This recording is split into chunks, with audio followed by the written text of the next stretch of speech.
apply these 10 words, apply these 5 words in your writing task 2 to get higher score, to get good score, to get 7, to get 7.5.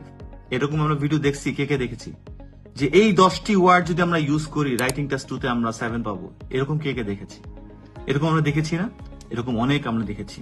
এইটা করা যাবেই না। তুমি যখন লেখো, আমি তোমাকে একটা কথা বলি, ধরো তুমি কথা বলছো চলিত ভাষায়, আমি এখানে গেছি, আমি জাস্ট একটা এক্সাম্পল দিচ্ছি, নট একদম 100% মিলবে, বাট কথাটা বোঝার চেষ্টা করো।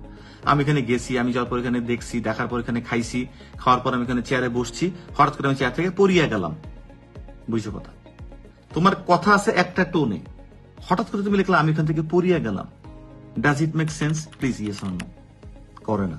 এই যে 10টা ওয়ার্ডের কথা বলো না, এই 10টা ওয়ার্ড যে বলছে না, যে লোক বলছে এই লোকের 1 লক্ষ ভিউজ হয়েছে, 1 লক্ষর ভিতরে হয়তো বা 50,000 মানুষ অথবা 10,000 মানুষ এই লোকটাকে ব্লাইন্ডলি ফলো করে, এবং ব্লাইন্ডলি ফলো করে বলে 10,000 মানুষ যদি সেটা অ্যাপ্লাই করতে চায়, সেই 10,000 মানুষের যে রাইটিং এর জায়গায় প্রত্যেকের কি ওই স্ট্যান্ডার্ড মেনটেন করে পুরো রাইটিংটা হচ্ছে? Yes or no? আমি যখন একটা খাতা দেখি, যেমন আমাদের লাস্ট টাইম আমি যখন খাতা চেক করলাম, একটা ছেলে আছে মাঝার, সে মনে হয় দেশের বাইরে থাকে, because he was on video and I don't think that was in Bangladesh. So ওর যে লেখা স্ট্যান্ডার্ড ছিল, ও ইজিলি ওই স্ট্যান্ডার্ডে 6.5। তখন আমি ওকে ইভ্যালুয়েশন দিয়েছি 6.5 থেকে 7 এ যাওয়ার জন্য। আমাদের কয়েকটা স্টুডেন্টস বোকার মতো চেয়েছিল যে ব্যাপারটা কি ভাই এরকম ভাবে বলছে কেন, কারণ তাদেরকে আমি যখন দিয়েছি তাদের তো 5.5 এর স্ট্যান্ডার্ড, তাদেরকে আমি 6 এ ওঠার স্ট্যান্ডার্ড দিয়েছি যে এইটা তোমরা এখন নেক্সট লেভেলে যাও, এই জায়গাটা অ্যাভেল করো। তো এটা it has to be customized. আমি গণভাবে বলে দিলাম এই 10টা ওয়ার্ড তোমরা ইউজ করো।